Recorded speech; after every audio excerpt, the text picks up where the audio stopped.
Bagaimana sebuah laptop kelas atas diproduksi? Pertama-tama, proses dimulai dari keyboard. Mesin akan menekan dan membentuk lembaran-lembaran dasar keyboard transparan. Lembaran-lembaran keyboard transparan ini kemudian disusun rapi di dalam keranjang plastik, menunggu proses selanjutnya. Para pekerja akan menata satu persatu keyboard transparan tersebut di atas kisi-kisi hitam, lalu mengirimkannya ke mesin penyemprot. Nozzle di dalam mesin mulai bekerja, menyemprotkan cairan secara merata ke permukaan cetakan. Kepala semprot ini akan bergerak bolak-balik untuk memastikan setiap sudut tertutup oleh lapisan cat. Setelah proses penyemprotan selesai, komponen-komponen ini dikirim ke mesin pengering besar untuk proses pengeringan. Setelah kering, para pekerja mengambil bagian-bagian keyboard yang sudah diwarnai dari mesin pengering. Selanjutnya adalah langkah penting. Mesin penanda laser mengukir karakter pada keycap berwarna hitam. Keyboard yang telah selesai diberi tanda dengan hati-hati diletakkan kembali ke dalam keranjang oleh para pekerja. Setelah itu, bagian-bagian keyboard ini akan kembali ditempatkan di atas rak berjaring dan dimasukkan ke mesin untuk proses penyemprotan kedua, yang biasanya dilakukan untuk menambah lapisan pelindung atau menciptakan tekstur khusus. Nozzle kembali diaktifkan untuk memberikan lapisan akhir pada keyboard. Setelah melalui satu putaran pengeringan lagi, bagian-bagian keyboard yang telah terbentuk akhirnya diambil oleh para pekerja dari mesin dan dimasukkan ke dalam keranjang berputar. Sekarang kita memasuki tahap perakitan akhir keyboard.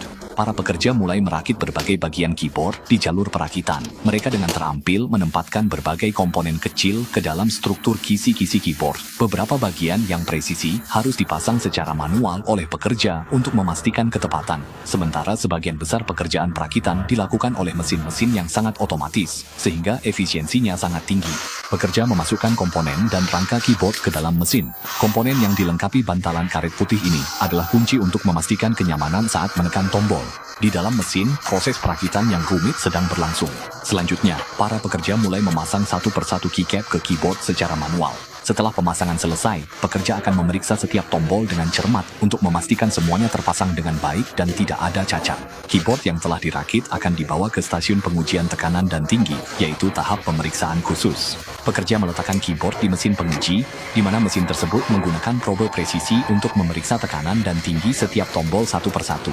Keyboard yang lolos uji akan diambil oleh pekerja dan dilakukan pengemasan awal. Setelah itu, keyboard masuk ke tahap pengujian AT, yaitu perangkat uji otomatis. Mesin kembali menggunakan probe untuk memeriksa secara menyeluruh sirkuit dan fungsi keyboard, memastikan semua tombol berfungsi dengan baik.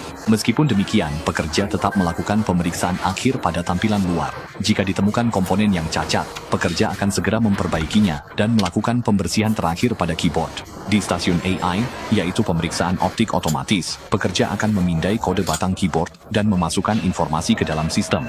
Mesin kemudian melakukan pemeriksaan optik akhir pada keyboard untuk memastikan tampilannya benar-benar sempurna.